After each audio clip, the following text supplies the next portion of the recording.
يستعد الفريق الأول لكرة القدم بالنادي الأهلي لخوض المباراة القادمة في بطولة دوري السوبر الأفريقي في نسخته الأولى بمشاركة 8 أندية، وهم النادي الأهلي والترجي التونسي والوداد المغربي وصن داونز الجنوب إفريقي وأنيمبا النيجيري ومازيمبي الكونغولي وبترو أتليتيكو الأنغولي وسيمبا التنزاني.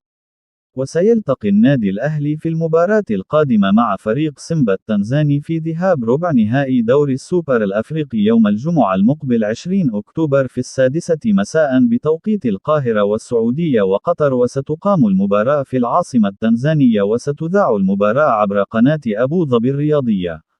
وستقام مباراة الإياب بين النادي الأهلي وسيمبا التنزاني في القاهرة يوم الثلاثاء 24 أكتوبر، وسيلتقي الفائز من هذه المباراة مع الفائز من مباراة صن داونز وبترو أتليتيكو الأنغولي في نصف نهائي دوري السوبر الأفريقي. وتم تأجيل مباراة النادي الأهلي والجونة في الجولة الرابعة لبطولة الدوري المصري لخوض مباراته في الدوري الأفريقي، وفي حالة وصول النادي الأهلي لنصف النهائي ستؤجل له أيضا مباراته أمام بلدية المحلة في الجولة الخامسة. ويفقد النادي الأهلي خدمات إمام عاشور لاعب الفريق خلال مباراة الذهاب أمام سيمبا التنزاني مع احتمالية لحاقه بمباراة العودة في القاهرة. ويسعى النادي الأهلي لتحقيق نتيجة إيجابية في مباراة الذهاب في تنزانيا لتسهيل مهمة الفريق قبل خوض مباراة العودة التي ستقام في القاهرة.